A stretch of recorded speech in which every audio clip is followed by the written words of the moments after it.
Welcome to the deep dive. We're here to cut through the noise, get straight to the point, and give you clear insights you can actually use. Today, we're tackling something huge for many of us buying a home. It's definitely one of the biggest financial moves and, yeah, emotionally charged too. So, our mission is to really unpack a concept that's absolutely vital here, especially now: good faith in real estate. We're going to explore what that really means, why it's arguably more critical today than ever, and crucially, how understanding it can genuinely protect you, the home buyer. Our insights today come primarily from a really interesting blog post by Buyer's Edge. They're a company that, well, they've basically built their whole business around this principle. And look, good faith isn't just some, fuzzy legal term or a nice idea. Think of it more like a compass. It guides every deal, every negotiation, and in today's market, it's essential. Okay, so let's start right there. We hear good faith thrown around, but what does it actually mean when you're, buying a house? Right. Good faith, um, at its heart, it's about showing up, honestly. It's doing the right thing, always, Yep. even if nobody would know if you didn't. Integrity, really. And in real estate, that translates into, well, concrete Yeah. actions, like disclosing material facts. Material facts, Mm. meaning the important stuff. Exactly. The significant details about a property that might make you think twice. A leaky roof they know about, maybe a hidden foundation problem. Not hiding those things. It also means advising with care, not just pushing for a quick sale. It's about putting your client's needs first, ahead of the deal, ahead of a commission. And fundamentally, it's about educating, informing buyers and sellers, not just, selling at them. For Buyer's Edge, this idea of good faith, it's not just for the contracts. It's how they operate, day in, day out. It means, well, following through on what you say, treating people fairly, assuming the best until you see otherwise. Stephen Carpenter Israel, he's the president and broker there, puts it very directly. He says, real estate isn't just about property, it's about trust. He goes on, from the beginning in 1991, we built Buyer's Edge to be what we couldn't find elsewhere. A company where buyers come first, always. No pressure, no spin, just straight answers and real advocacy. Wow, real advocacy. That's powerful. And it makes you think. You mentioned trust. We hear a lot about trust in, well, everything seeming to decline. How does that bigger picture make good faith in real estate even more important now? That's a really critical connection, this wider erosion of trust. Yeah. It means that in a huge decision like buying a home, good faith isn't just nice anymore. It's like your essential protection. If you look at the data, like Gallup reports, confidence in major U.S. institutions, it fell from around 43% back in the early 2000s down to just 28% in 2023. 28%. That's low. It is. And even more telling, only 16% of Americans say they trust the federal government to do the right thing most of the time. 16. So this general decline in trust, it really spotlights why ethical practices in real estate are just non-negotiable now. People are already skeptical. Your real estate deal, it needs that solid foundation of trust more than ever. Good faith becomes, well, the bedrock, especially when other foundations feel shaky. It directly protects you, the buyer. Okay, so if trust and advocacy are paramount, that leads us to something the source really flags as a problem: dual agency. What exactly is that, and why is it seen as undermining good faith? Right, dual agency. It's when one single agent, or maybe the same brokerage firm, ends up representing both the buyer and the seller in the exact same deal. One agent for both sides. How does that even work? Well, that's the problem. It creates an immediate inherent conflict of interest. How can you truly advocate for the seller to get the highest price and for the buyer to get the lowest price at the same time? You can't. Buyers and sellers are left wondering, whose side is this agent really on? And frankly, the agent is in an impossible position. They can't fully champion one side without potentially hurting the other. The sources are really clear on this. Trust just vanishes in that setup. True loyalty, it's impossible. So what's the alternative then? How do you avoid that conflict? The alternative and the solution Buyer's Edge champions is the exclusive buyer representation model. It's simple. The agent works solely for the buyer, period. This completely removes that conflict of interest right from the start. Without a doubt whose side your agent is on. They're there to give you unbiased advice, loyal only to you. Buyer's Edge argues this is really the only way to guarantee that true loyalty and honest advocacy. It directly sidesteps all those risks that come with dual agency. It's like good faith put into practice for the buyer. Makes sense.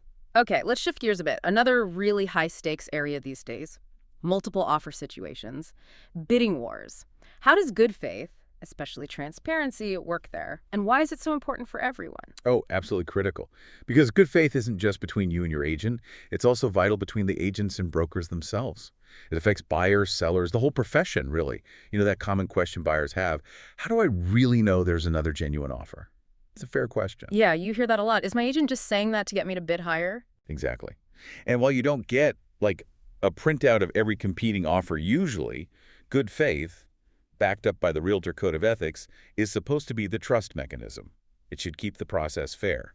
And there's some protections built in when things are done right. For instance, escalation clauses. Right, where you offer to beat other bids up to a certain point. Precisely. If your offer wins because an escalation clause was triggered, you can typically ask to see proof of that competing offer, with the private details blacked out, of course, just to verify the escalation was legitimate, done in good faith. Also, when your buyer's agent asks the listing agent, are there other offers? That question should get an honest answer. Fair, transparent communication lets everyone make informed choices, put their best foot forward. And what about the seller side? Good faith applies there too. The listing agent must present every single offer they receive to the seller. No exceptions. Sellers need to see everything to make the best decision for them.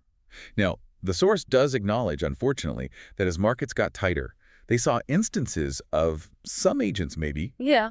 not disclosing offers properly, Oh. or maybe withholding one. Oh, wow. Yeah. And they call that out as just bad business. It hurts everyone. The core message is really straightforward. When agents on both sides respect the process, everyone wins. And that's exactly what good faith in real estate should be. Okay, theories and principles are one thing, but the source shares a story that really makes this concrete. Let's talk about Maya, this first-time home buyer in Arlington, Virginia. Yes, Maya's story is, well, it's a perfect illustration of good faith, or the lack of it, initially, and why exclusive representation matters so much. So a few years back, Maya finds this mid-century home she loves in Arlington. The listing agent, representing the seller, comes to her and says, basically, hey, let my team handle both sides, it'll be easier. Classic dual agency pitch. And She felt, in her words, that something didn't feel right. That little voice. So instead of going along with it, she called buyer's edge. Okay, so her exclusive buyer agent starts digging into the paperwork, the disclosures. And here's where good faith becomes absolutely vital. They uncover an old inspection report. What did it say? Serious foundation damage. Yeah. And, it looked like it had been recently patched over, cosmetically hidden. Oh, no. Exactly. So Maya's agent asked the listing agent about it. And the response, brushed off, minimized, like it was no big deal. Maya was understandably really disheartened. She almost gave up on buying entirely. She felt lost, unprotected. I can imagine. So what happened? Well, her exclusive buyer agent didn't let her give up. They helped her find a different home, one in solid condition, with a history she could trust. And crucially, they walked her through everything, every document, every inspection detail, every clause, no surprises. Maya later said something really powerful. I didn't just buy a house. I learned how to buy a house, and I felt safe doing it. Wow. Felt safe doing it. That says it all. It really does. It's not just a nice story. It shows how exclusive buyer representation turns that abstract idea of good faith into real, tangible protection and peace of mind for you, the buyer. It hammers home that good faith isn't just about getting someone into any house.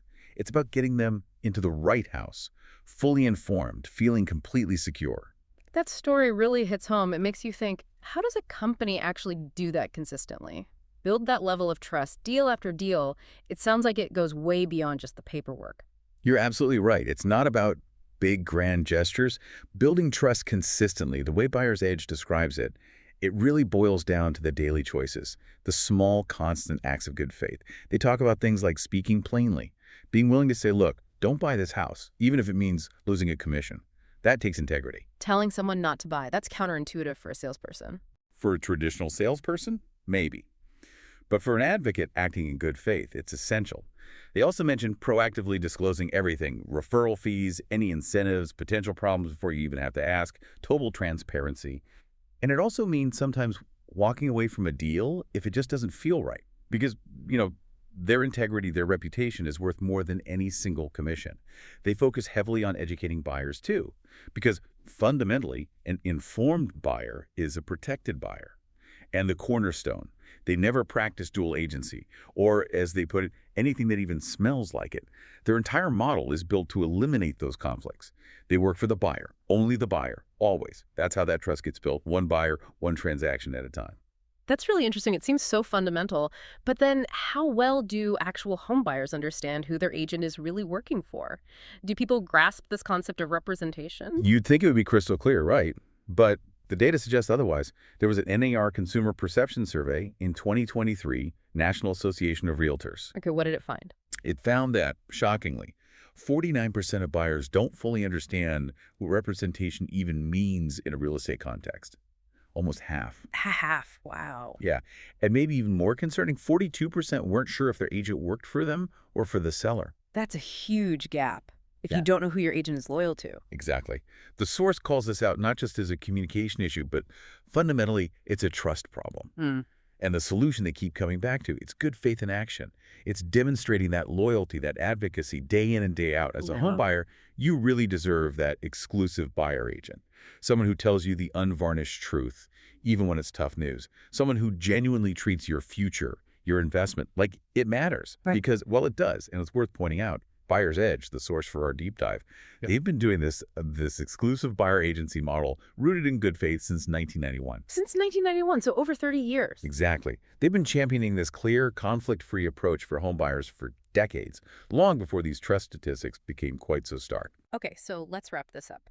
Summarizing our deep dive today, it seems clear that good faith in real estate isn't, just a nice sentiment or a legal box to tick. It's truly a practical necessity.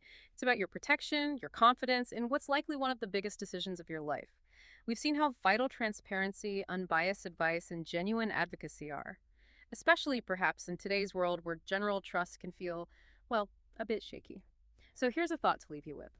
Knowing now what good faith really means and understanding the risks it helps you avoid, particularly things like dual agency, how will you approach getting professional advice for your next big decision? How will you ensure the people advising you truly have your best interests at heart? And maybe think about how these principles, good faith, transparency, genuine alignment of interests, apply not just in real estate, but in any area where you rely on expert guidance. Something to consider.